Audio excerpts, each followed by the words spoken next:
information on the whereabouts of Mr. Matlejawa George Finken is urged to contact Detective Warrant Officer Matsabane Motlodi at 082 469 0546. Remember, keep your eyes peeled and report crime via the MySaps app. Anyone with information on the whereabouts of Mr. Matlejawa George Finken is urged to contact Detective Warrant Officer Matsabane Motlodi at 082 469 0546. Remember, keep your eyes peeled and report crime via the MySaps app. Anyone with information on the whereabouts of Mr. Matlejawa George Finken is urged to contact Detective Warrant Officer Matsabane Motlodi at 082 469 0546. Remember, keep your eyes peeled and report crime via the MySaps app.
What's happening there?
PFL Africa has announced their first event of the year, and this time the journey takes us back to South Africa. Yes, we are starting this breakdown with a matchup that is significantly important for African MMA. The first bout is Felista Mugo from Kenya, and she'll be facing Uganda's Annette Kiza in the women's strawweight division. Whoop whoop!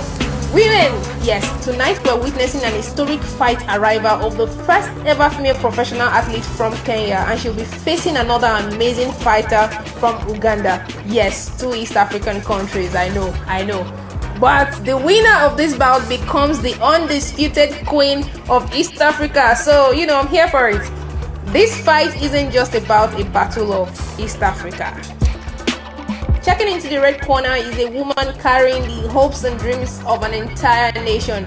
Felista, the young queen Mugo. When she steps into the cage, she's not just a fighter, she's a true pioneer. She is the representation of the first female fighter from Kenya that has ever fought on any stage. She trains out of Elite Training Center in Congo, but she proudly carries a Kenyan flag. Just like her nickname, Felista is here to prove that the young queen can rule far beyond her borders.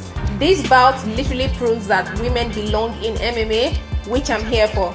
Across from Felista is another amazing athlete representing Uganda in person of Annette Rose Kiza. Kiza is not here to celebrate Felista Mugo. Yes, she trains out of the Guardian Gym in Uganda, and she's here to prove that Rose has the sharpest stones in the strawweight division. See what I did there? Yes, one thing is certain, East Africa is in the building and they are going to give us a show. This bout is a bout you do not want to miss. So stay tuned, get your tickets now and prepare for fireworks, because the first bout of the evening is one that pleases my soul. See you tomorrow.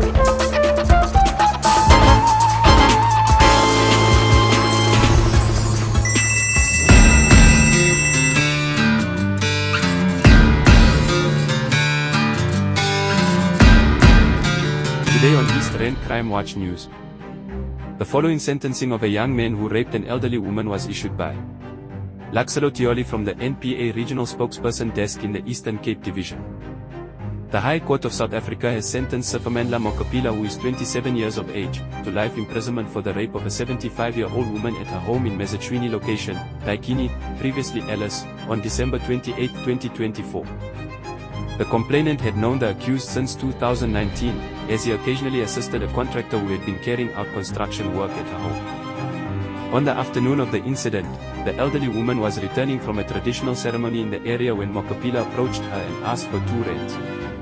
When she informed him that she did not have any money, he jumped over the gate and entered her yard, demanding that she fetch her wallet. The intruder followed her into the house, undressed himself and instructed her to remove her clothes. When she refused, he assaulted her with clenched fists and forcibly undressed her, tearing her pinafore. He then raped her repeatedly in different rooms of the house. When she attempted to escape through a window, the accused grabbed and strangled her. She fought back and managed to overpower him, after which he fled the scene. The complainant sought assistance from a neighbor and reported the matter to the police the following day, December 29, 2024. Mokapila was arrested on the same day and remained in custody until the finalization of the trial, as the state successfully opposed his release on bail. The accused pleaded not guilty, denying the allegations despite the compelling evidence presented by the state. The court also heard that the complainant was forced to remain overnight in the very house where the incident occurred before she could access assistance and report the crime. In the argument on sentence, Advocate Lifa Matiobini submitted that the court was dealing with the grave and violent sexual offense committed against an exceptionally vulnerable widow living alone in a remote rural area. He emphasized that the attack took place in the sanctity of her home, significantly aggravating the seriousness of the offense and warranting the prescribed minimum sentence of life imprisonment. The court agreed and imposed a sentence of life imprisonment. It further declared Mokapila unfit to possess a firearm and ordered that his name be entered into the National Register for Sex Offenders. Eastern Cape Director of Public Prosecutions, Mr. Barry Medalo, welcomed the sentence, stating that it sends a strong message that perpetrators of sexual violence will face the full might of the law and that the justice system remains committed to protecting the most vulnerable members of society, particularly elderly persons living in rural communities. He further expressed appreciation to the prosecution and investigation teams for their dedication, and extended gratitude to the Constantazila Case Center and Court Preparation Officer, Sendesai Moek, for the critical support provided to the complainant throughout the case. The assistance ensured that she was properly prepared for court and able to testify despite the trauma she endured. DPP Medelo emphasized that the sentence affirms the justice system's commitment to restoring dignity to victims of sexual violence and holding offenders accountable, particularly where elderly persons are targeted in the safety of their own homes. The National Prosecuting Authority, NPA, will continue working closely with its criminal justice partners to ensure that such offenses are prosecuted effectively and that victims receive the care and protection they deserve.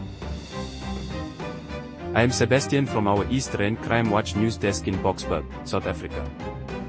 Remember, keep your eyes peeled and report crime via the MySeps app. Please teach your children how to use the MySeps app.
This is power.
East Rand Crime Watch News.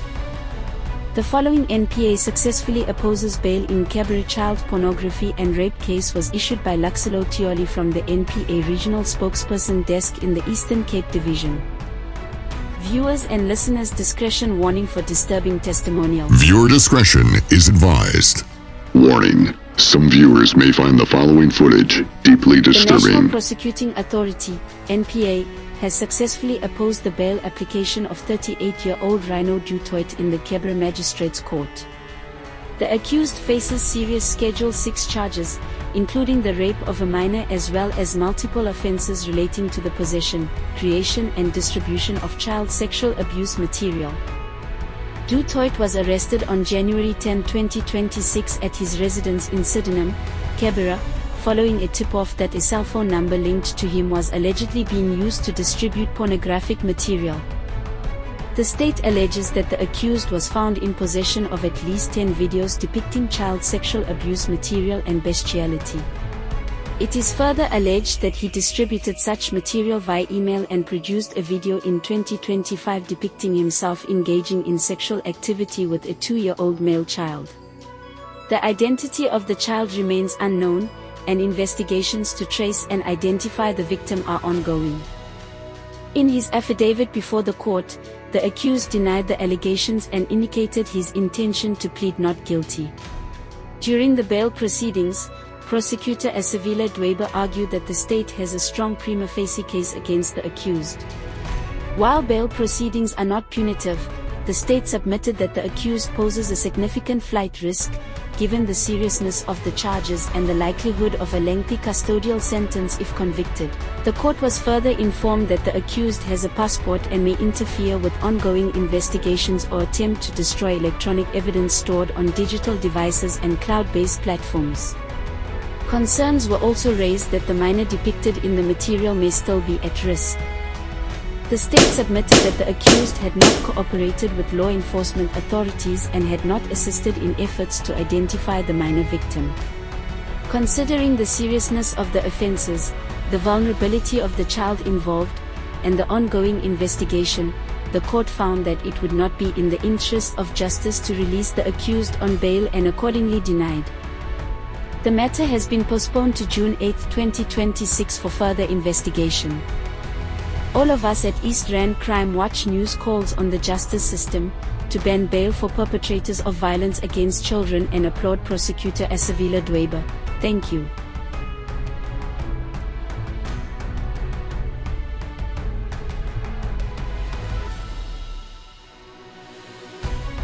I am Gugu from our East Rand Crime Watch News desk in Boksburg, South Africa. Remember, keep your eyes peeled and report crime via the MySaps app. Please teach your children how to use the MySaps app. You may save a life.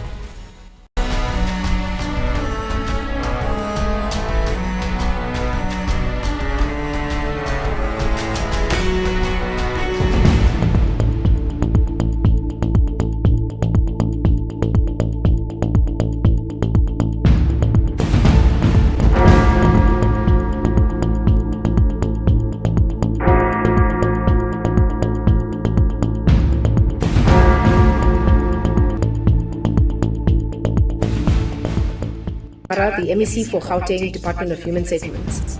Let us expose scammers distributing fake forms, posters, and notices about the sale of government land and houses. All our services are for free.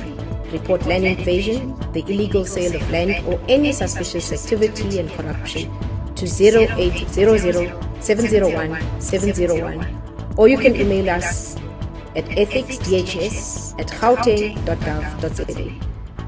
Another free service under my department is the Gauteng Rental Housing Tribunal. The tribunal resolves disputes between landlords and tenants. We educate everyone about their rights and obligations to ensure peaceful relationships. You can find us at Kusasa House, 4th floor, 129 Fox Street, Johannesburg, or you can email your query to gdhusrental.tribunal@gauteng.gov.za. We come a long way. Sibuya kude, Ritswahulu.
Today on East Rand Crime Watch News. The police need your help. Provincial serious and violent crimes detectives are seeking the assistance of the public to trace the persons depicted in the photos, who are persons of interest in a murder case committed in Camps Bay. On the 30th of December, 2025 at about 12 o'clock, the body of the deceased, 86-year-old Gerhard Ernst Kopatz, was found in a separate apartment at his house at Franklin Street, Camps Bay. The deceased was assaulted and tied up. The preliminary cause of death is strangulation. 2 cell phones, his laptop as well as bank cards were stolen from his house. The deceased was last seen alive by neighbors on the 28th of December, 2025 at approximately 15:45. Surveillance footages from the street captured 2 males leaving the deceased's house on the 28th of December, 2025 at about 4 p.m. The identity of the males are currently unknown. These males are considered as persons of interest and can assist in the investigation. Anyone with information which can assist with the investigation is kindly requested to contact the investigating officer, Detective Lieutenant Colonel Adrian Pretorius on 082 777 8499, or alternatively call Crime Stop on 08610 111. I am Robert from our East Rand Crime Watch News desk in Boksburg, South Africa. Remember, keep your eyes peeled and report crime via the MySaps app. Please teach your children how to use the MySaps app. You may save a life.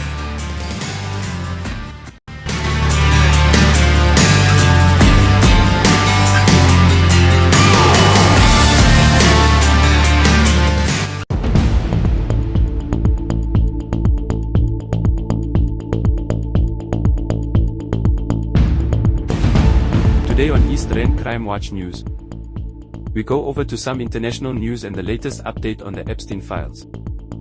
The Justice Department has withheld some Epstein files related to allegations that President Trump sexually abused a minor, and NPI investigation finds.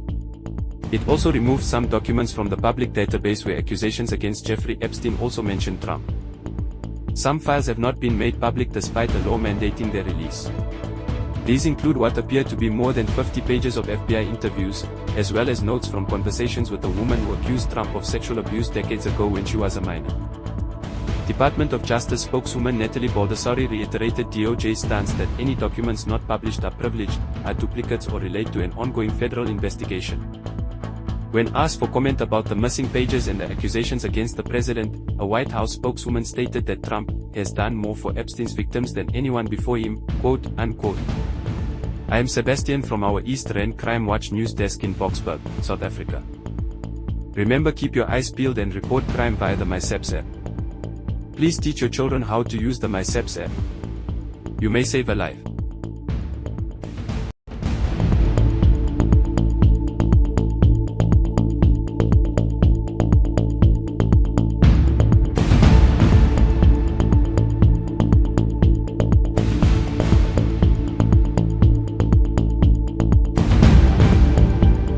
Today on East Rand Crime Watch News. Are South African private security companies corrupt? With 608,977 registered, active security officers compared to just 150,388 employees registered in terms of the South African Police Service Act, our private security industry is 4 times larger than our police service.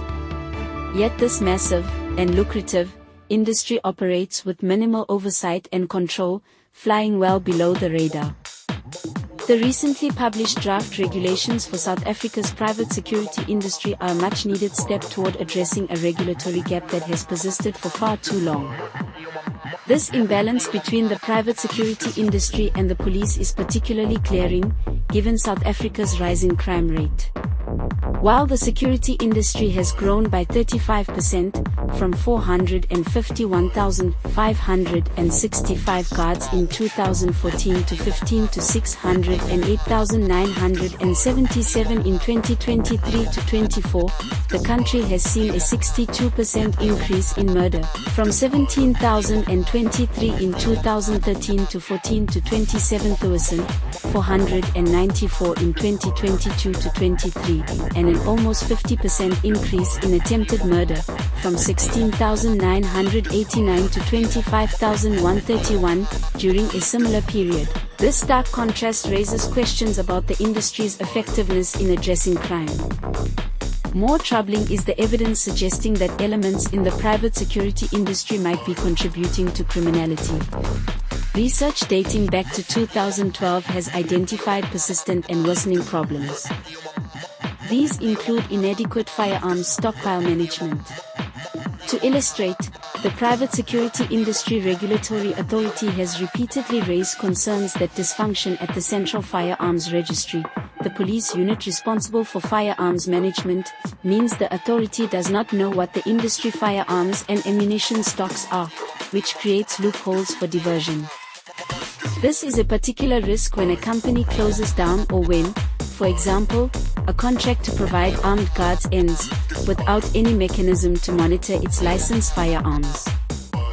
A second, long-standing, and worsening, problem is criminal infiltration of security companies. Examples are the case of alleged gang leader Nafis Modak, whom appeared before the Western Cape High Court, private security companies being used to arm hitmen for political and taxi violence, and a recent case where 4 of the 6 men killed by police with extortion kingpin Nyanga, Bara and Ialera in Cape Town were registered security guards. A third problem is the diversion of private security industry firearms and ammunition to criminal networks. On average, private security companies report the loss or theft of 6 guns a day, according to parliamentary records. Sometimes this is due to deliberate criminality by the industry, but there are numerous reports of guards being specifically targeted for their weapons. The draft regulations seek to address these issues through several key provisions that deserve support. First, comprehensive record-keeping and reporting requirements for firearm and ammunition stocks, gun discharge incidents, as well as the fitness and proficiency of armed guards. This will improve accountability and traceability. Second, the establishment of limits on firearm types according to specific security functions, handguns or shotguns for armed response and close protection, bolt-action rifles for anti-poaching operations, and semi-automatic rifles restricted to cash-in-transit protection. This move aligns with globally recognized principles for reducing gun violence based on limits on types of guns and ammunition and the uses of guns. Third, the requirement to install tracking devices on all firearms represents a positive step toward preventing them from being diverted to criminal networks. Finally, prohibiting security officers from carrying firearms in crowded public spaces like shopping malls, schools, and taxi ranks acknowledges the significant risks posed by firearms in these environments. A shootout in a public space puts the lives of many people at risk, a threat that far outweighs the possible safety benefits. Are security companies a false sense of security? Let us know. You can WhatsApp us questions like this, and we will answer. I am Gugu from our East Rand Crime Watch news desk in Boksburg, South Africa. Remember, keep your eyes peeled and report crime via the MySaps app. Please teach your children how to use the MySaps app. You may save a life.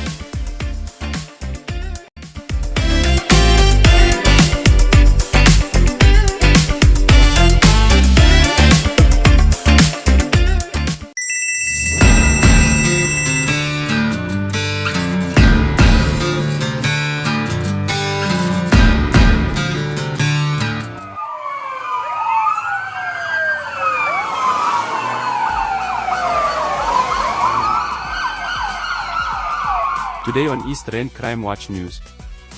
The police need your help. Thulani Kolika has escaped from Savontian Correctional Center in Pietermaritzburg, KwaZulu-Natal. He was serving a life sentence for serious offenses, including attempted murder and rape, when he escaped while on work duty at the prison farm.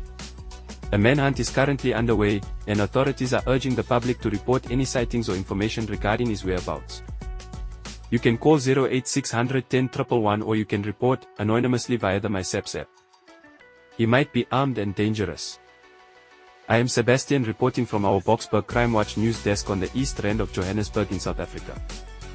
Remember, keep your eyes peeled and good night for now.